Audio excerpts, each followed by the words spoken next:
Assalamualaikum warahmatullahi wabarakatuh. Kisah Raja Namrud menikahi ibu kandungnya. Perilaku menyimpang sudah ada sejak ribuan tahun yang lalu, dan bahkan sampai hari ini masih banyak yang melakukannya. Tidak heran, saudara yang masih satu kandungan saling mencintai dan berhubungan fisik. Inilah kisah Raja Namrud menikahi ibu kandungnya sendiri. Seorang pemimpin keturunan kelima dari Nabi Nuh, namanya dikenal sebagai Namrud bin Kan'an bin Qus bin Ham bin Nuh, seorang raja yang populer di peradaban dunia sekitar tahun 2275 hingga 1943 sebelum Masehi. Negara bekas pemerintahannya kini disebut Irak, sebuah peradaban Mesopotamia kuno yang banyak disebut dalam kitab suci. Ayah Namrud adalah Qus, yaitu cucu Nabi Nuh alaihissalam. Sedangkan ibunya adalah Semiramis. Ibunya pada usia remaja telah menikah dengan ayahnya. Konon, sehari setelah hubungan kelamin dengan Semiramis, ayahnya meninggal dunia. Oleh karena itu, saat Namrud lahir, ia tidak mempunyai ayah. Ibunya adalah seorang wanita yang cantik dan bijaksana. Setelah ia lahir, konon dia tidak pernah disentuh oleh manusia, dan Namrud dianggap anak yang suci. Ini setelah menambah keyakinan Namrud bahwa ia adalah anak Tuhan. Raja Namrud telah dianugerahi dengan daya intelektual yang tinggi dan menjadi ahli dalam berbagai bidang seperti seni desain, matematika, dan ilmu falak. Dia telah menemukan sistem sekagesimal yang membagi lingkaran ke 360 derajat, 1 jam ke 60 menit dan 1 menit ke 60 detik.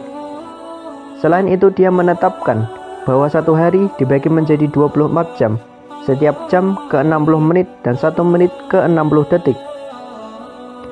Menurut dia, hari dimulai pada waktu tengah malam dan bukannya pada waktu matahari terbenam seperti yang dipercayakan oleh kaum sebelumnya.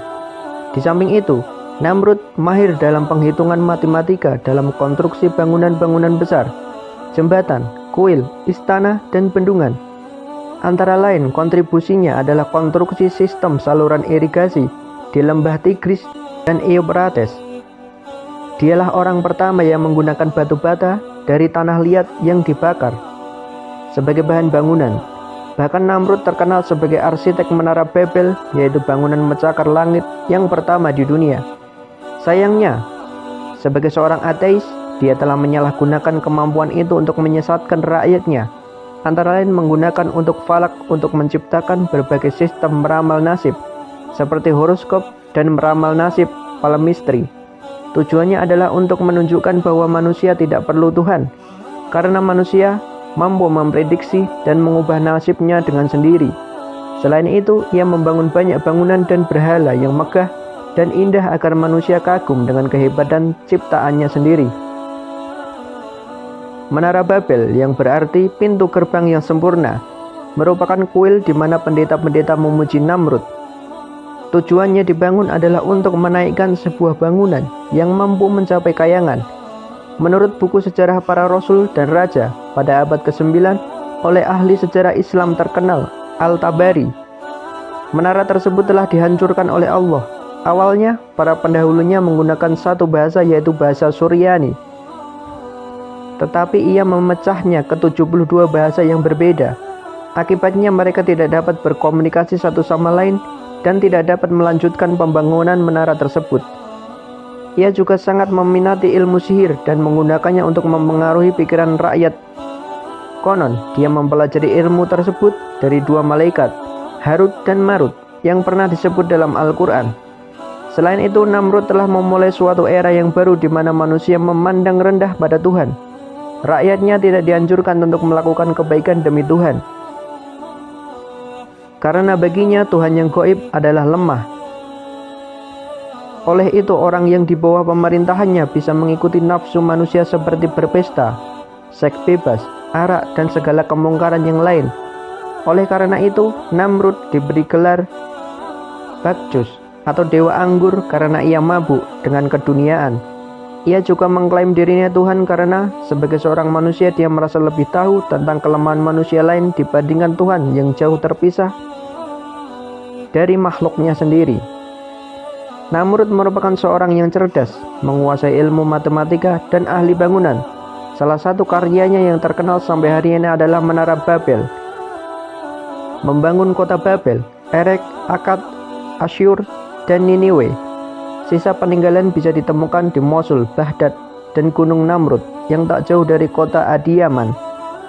Disebutkan dalam sejarah bahwa Semiramis menikahi Kus, cucu Nuh. Saat itu usia gadis ini masih remaja dan wajahnya sangat cantik dan pintar. Tak lama setelah menikah, Kus wafat dan Namrud lahir tanpa kehadiran seorang ayah. Tetapi menurut pengakuan Semiramis, dia melahirkan Namrud tanpa ayah dan menganggap dirinya suci tanpa pernah disentuh pria, sehingga menganggap anaknya Namrud sebagai anak yang suci yang lahir dari seorang perawan. Setelah Namrud menginjak usia dewasa, Semiramis sering tampak cemburu ketika gadis-gadis mendekati anaknya, hingga pada suatu ketika dia menikah dengan anak kandungnya sendiri. Kisah ini kemudian menjadi menarik. Namrud yang dianggap sebagai Tuhan disalibkan dengan domba dan ditempatkan dalam sebuah gua. 3 hari kemudian, batu yang menutupi terguling dan pintu gua tampak terbuka. Dikatakan bahwa jasad Namrud telah menghilang. Peradaban mulai mengagungkan namanya menjadi Osiris, Isis, dan Horus sebagai bentuk dewa yang disembah dan dipuja pengikutnya. Orang-orang Babilonia kemudian mengadakan upacara musim semi untuk memperingati kematian dan kebangkitan setelah 3 hari kepergian Namrud. Mereka menawarkan roti bertuliskan lambang salib Surya. Semiramis, ibu sekaligus istrinya, menyebarkan ajaran bahwa roh Namrud tetap hidup selamanya. Untuk mengingatnya, sebuah pohon evergreen atau cemara ditafsirkan sebagai bukti kehidupan baru bagi Namrud. Untuk mengenang hari kelahirannya, Namrud akan hadir di pohon ini dan meninggalkan bingkisan yang digantungkan di ranting-rantingnya. Penganut agama pagan kuno, pohon itu disebut mistletoe. Pohon cemara adalah lambang kesuburan penting untuk upacara. Peradaban kuno percaya bahwa dengan mendekorasi rumah dan kuil dengan tanaman hijau seperti holly, eve, dan mistletoe dapat membantu membaca cahaya matahari yang berkurang di akhir tahun. Mistletoe adalah tanaman yang paling sakral oleh pengikut Druid. Tanaman ini sangat dihormati karena tumbuh di pohon oak. Kebiasaan berciuman di bawah mistletoe berasal dari gagasan kuno bahwa mistletoe adalah alat kelamin kayu oak. Jadi diyakini bahwa pelukan di bawah buah yang berkilauan pasti menjamin pembuahan pasangannya. Selama berabad-abad, tradisi ini digunakan untuk merayakan pertengahan Saturnalia. Agama Babilonia yang diajarkan Namrud dan Semiramis terdiri dari 3 elemen, yaitu api, ular, dan matahari. Para pengikutnya fokus pada matahari karena merupakan bagian penting. Sebagian besar mereka menyembah matahari dengan harapan mendapatkan cahaya berujung pada kesejahteraan. Itulah sedikit kisah Raja Namrud yang menikahi ibunya sendiri.